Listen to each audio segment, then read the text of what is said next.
Cut distractions, become unstoppable.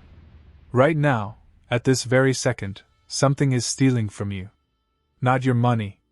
Not your time. Something far more valuable. Your attention. And the terrifying part? You gave it away willingly. You opened an app. You scrolled. You watched. You clicked. You followed a thread that led nowhere. And somewhere between the notifications and the noise, you lost another hour of your life. Another hour that could have been used to build something. To learn something. To become something. The men who change history, the men who build empires, shape culture, and leave a mark on this world, they are not smarter than you. They are not more talented than you. They are simply harder to distract. And that is exactly what we are going to fix today. Stay with me. Because by the time this is over, you will see distractions not as harmless habits, but as the chains that have been holding you down your entire life. And you will know exactly how to break them. The invisible war.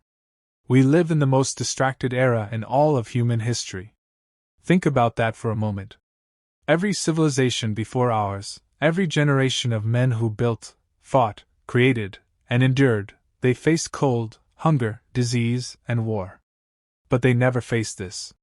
They never woke up to a device that knew exactly how to keep their eyes locked to a screen.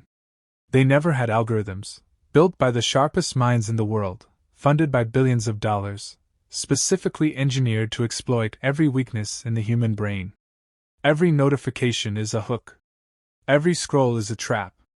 Every autoplay video is a door into a room you never meant to enter. And the companies behind these platforms are not neutral. They are not offering you entertainment. They are in the business of harvesting your attention and selling it. You are not the customer. You are the product. The ancient Stoics spoke of hegemonikon, the ruling faculty. The part of the mind that governs all others. The command center of your inner life. They believed the most sacred thing a man could protect was the quality of his own attention. Epictetus wrote that the chief task in life is simply this: to identify and separate matters so that you can say clearly which are externals not under your control, and which have to do with the choices you actually make. Distraction is the art of making you forget that distinction. When you are distracted, you are not living your life. You are living inside someone else's agenda. That ends today. What distraction actually costs you? Let me show you what distraction really costs. Because most men vastly underestimate it. On the surface, it looks like lost time. You scrolled for an hour instead of working. Okay, 1 hour gone. But the damage goes far deeper than that. Researchers who study cognitive performance have discovered something called attention residue. When you switch from one task to a distraction, even briefly, part of your attention stays stuck on what you just left. It doesn't come back immediately.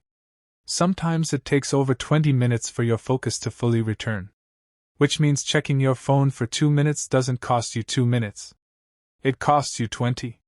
Do that 5 times in a day, which is modest by most people's standards, and you have lost over an hour and a half of your peak cognitive capacity. Every single day. Multiply that over a week, a month, a year, and then ask yourself, where are the results I was supposed to have by now? They're buried under the rubble of 1,000 small surrenders to distraction. But it goes even deeper than productivity. Chronic distraction reshapes your brain. The prefrontal cortex, the part responsible for long-term thinking, delayed gratification, planning, and impulse control, actually weakens when it is chronically neglected in favor of rapid-fire stimulation. In other words, the more you scroll, the harder it becomes to not scroll. You are not just losing time. You are eroding the very mental architecture that allows you to think clearly, plan deeply, and execute with precision. The chains in that image are real. They are made of every notification you ever answered without choosing to. Every rabbit hole you fell into without intending to. Every moment of boredom you immediately medicated with a screen instead of sitting with it. And the good news, the reason you are here, is that chains can be broken. The Stoic answer: voluntary hardship and mental fortitude. The Stoics had a practice called ascesis, deliberate self-discipline. Not punishment. Not deprivation for its own sake, but the intentional removal of comfort as a way of proving to yourself that you are the master, not the slave. Marcus Aurelius, despite having access to every luxury the Roman Empire could offer, deliberately practiced restraint. He chose cold water over warm baths, simple food over feasts, discomfort over ease. Not because luxury was evil, but because he understood that a man who needs comfort in order to function is a man who can be controlled. The moment your peace of mind depends on your phone being in your hand, you are owned. The moment you cannot sit in silence for 5 minutes without reaching for stimulation, you are in chains. And the Stoics would say, the path to freedom is not about removing all distractions from your environment. It is about removing the power they have over you. That is a fundamental shift. And it changes everything. Because you cannot always control your environment. You will have noise. You will have interruptions. You will face the pull of every screen and notification that surrounds modern life. But a man who has trained his attention, who has practiced the discipline of focus the way an athlete trains a muscle, is unmoved by what would cripple an ordinary man.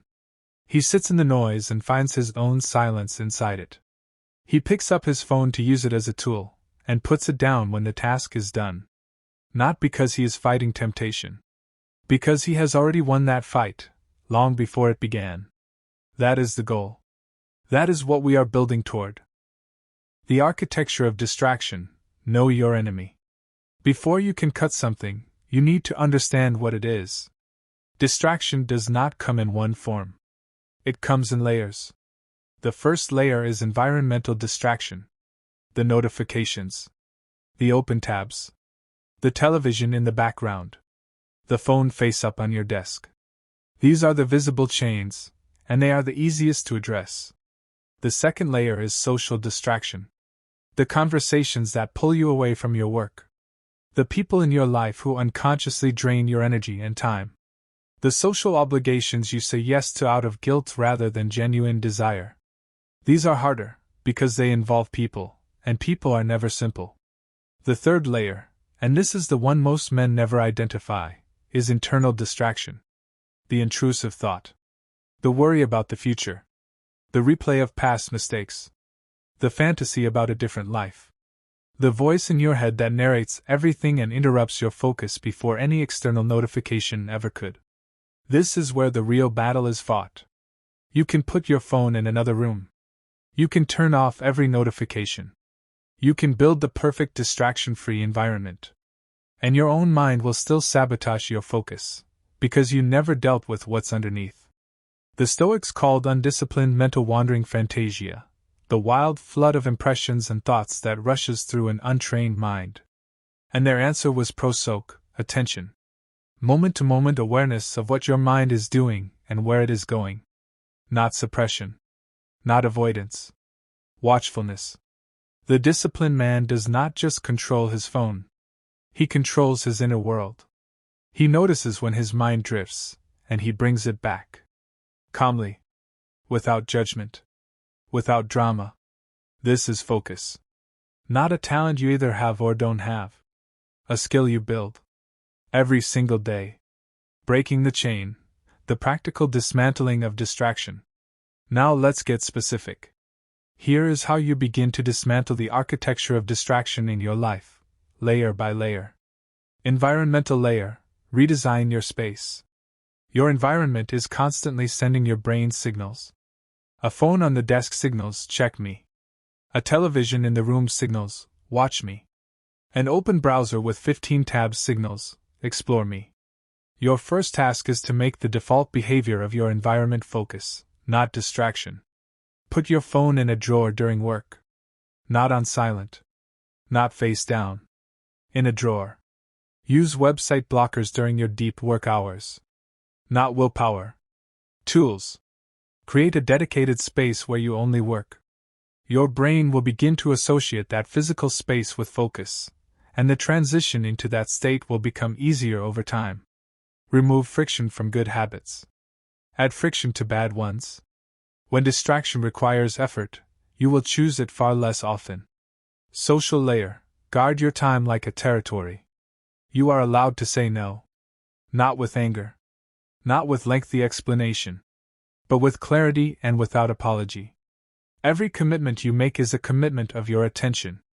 Every meeting you accept is a withdrawal from your focus account. Every social obligation you honor out of guilt rather than genuine choice is a vote for someone else's agenda over your own. The Stoics spoke of odium, not idleness, but the protected space for deep thinking, learning, and creation. Guard it. Not selfishly, but strategically. Because a man who depletes himself for everyone else builds nothing that lasts. Internal layer, train the mind.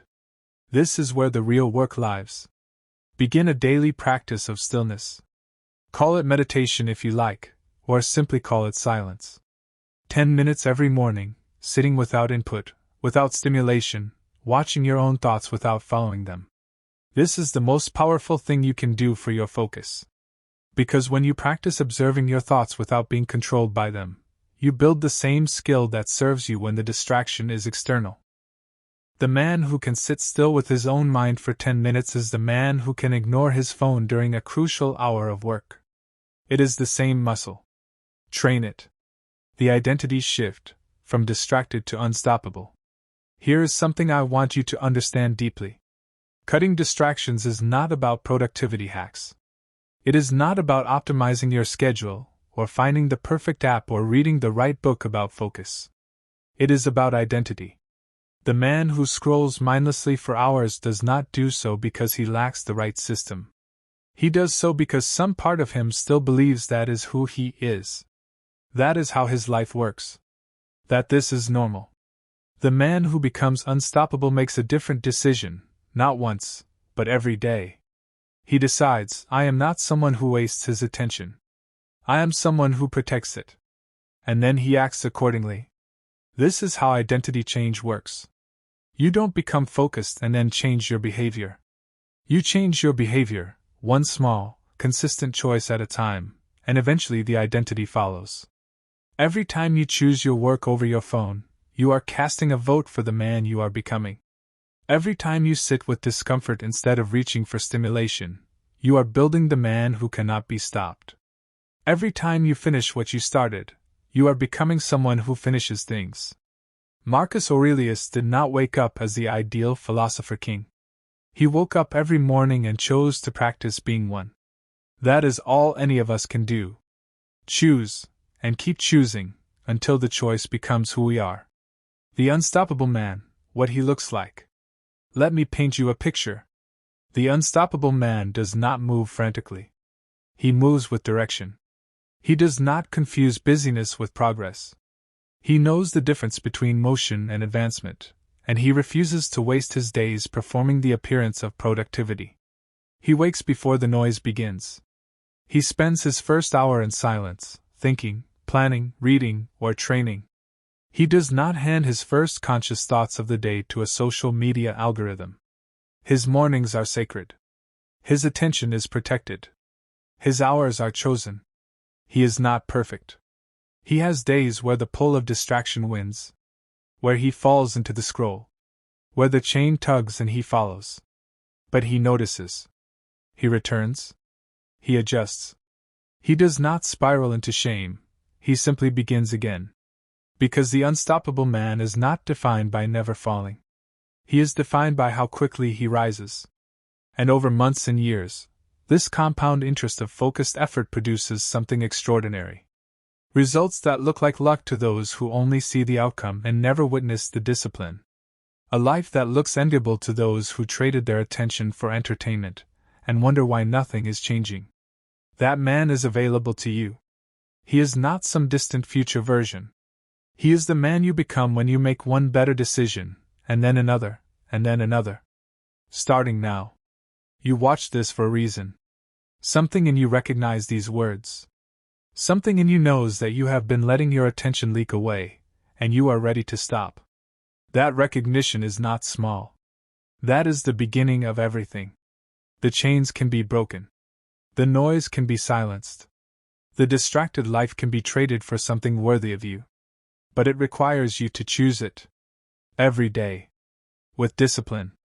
With patience. with the long game thinking that separates the men who drift from the men who build.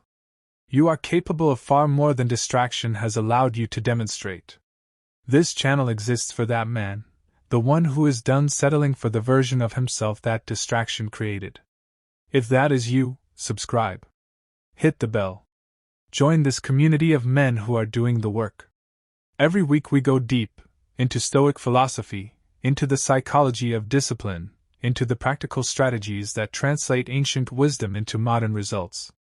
This is not content to consume passively. This is a curriculum for becoming. Subscribe.